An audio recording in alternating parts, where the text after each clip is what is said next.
అందరికీ నమస్కారం. నా పేరు ఆర్జే వెంకటేష్, రాజంపేట పార్లమెంట్ తెలుగుదేశం పార్టీకి మాజీ అధికార ప్రతినిధి.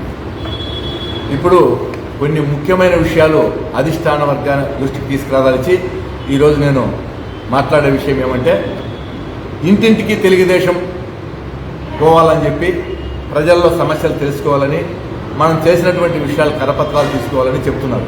బాగానే ఉంది, మేము వెళ్తున్నాం, ప్రజల్లోకి పోతున్నాం.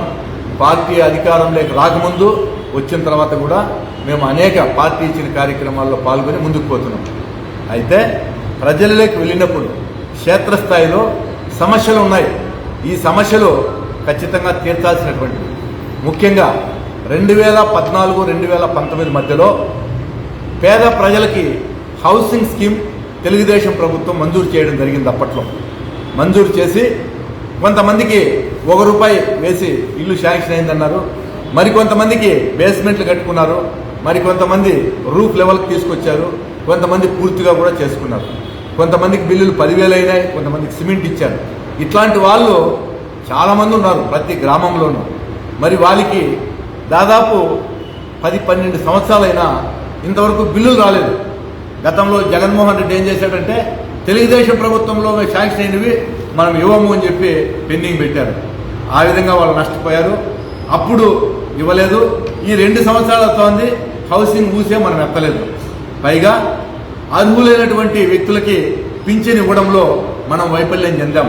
ఎక్కడ కూడా ఒక్కటి కూడా మనం కొత్త పింఛన్ లేకపోయినాం ఈ 2 సంవత్సరాల్లో. ఇవి ప్రజలు ప్రతి ఒక్కరు కూడా మమ్మల్ని అడుగుతున్నారు. అధిష్టాన వర్గం దయచేసి గుర్తించాలి. ఇంకా ఒకటి ఏమంటే, ఇది కార్యకర్తలంతా చాలా అసంతృప్తితో ఉన్నారు. తెలుగుదేశం పార్టీ కార్యకర్తలు అధికారం లేనప్పుడు ఎవరైతే కష్టపడ్డారో, నిజాయితీగా కష్టపడి రోడ్ల మీద ధర్నాలు చేసి కేసులు పెట్టించుకొని ఈ కోర్టుల చుట్టూ తిరుగుతూ, ఈ రోజుకి కోర్టు చుట్టూ తిరుగుతున్నాం. మరి అధికారం వచ్చిన తర్వాత అప్పట్లో ఉన్నటువంటి వాళ్ళందరికీ పదవులు పెట్టేశారు.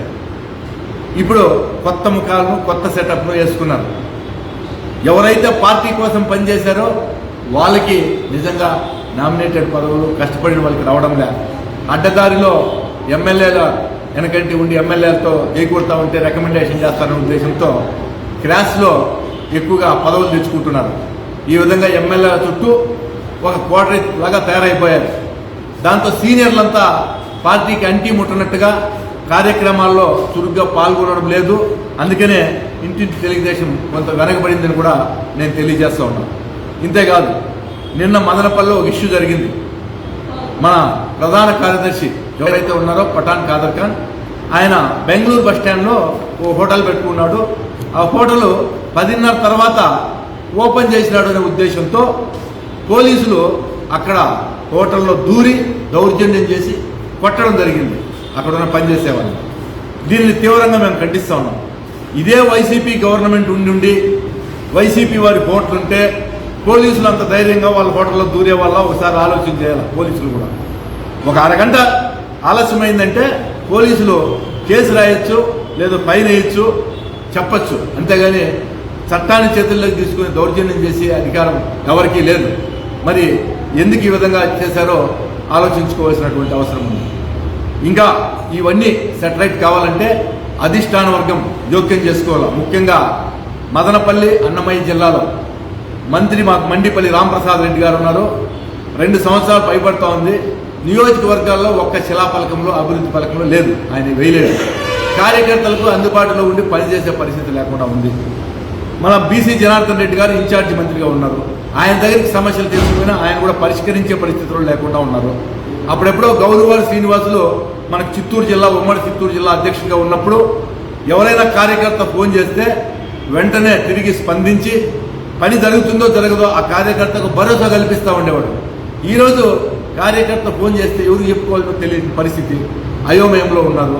కాబట్టి వీటన్నిటిని సరిదిద్దడానికి తెలుగుదేశం పార్టీ అధిష్టాన వర్గం చురుకుగా దీంట్లో పాత్ర తీసుకుంటే తప్ప కార్యకర్తలు, సీనియర్లు కదిలే పరిస్థితి లేదు. ఎందుకంటే ప్రభుత్వ కార్యక్రమాల్లో సీనియర్లకు కనీసం ఒక ఇన్విటేషన్ కూడా ఉండదు. ఇప్పుడు నిన్న స్వాతంత్ర వేడుకలు జరిగినాయి మదనపల్లిలో. రాజంపేట తెలుగుదేశం పార్టీ, నేను మాజీ అధికార ప్రతినిధి, ఒక ఇన్విటేషన్ కూడా మాకు ఉండదు. అన్నమయ్య జిల్లా, మదనపల్లి జిల్లా మొత్తం మీద ఎవరైతే ప్రధానంగా కష్టపడిన సామాజిక వర్గం ఉందో వాళ్లకు ప్రోటోకాల్లో ఒక్క పదవి కూడా లేదు. దీన్ని కూడా దృష్టిలో పెట్టుకోవాలా. అంటే ఈ సామాజిక వర్గం ఓట్లేసి కష్టపడి చేసుకుంటా ఉంటే ఓట్లేస్తారులే అనుకుంటే అది తప్పు. సమన్యాయం చేయాలి ఎప్పుడైనా కానీ అందరికీ. ఇక్కడ అది లోపించింది. దాన్ని వెంటనే సర్దుబాటు చేయాలని చెప్పి ఈ సందర్భంగా తెలియజేస్తున్నాం.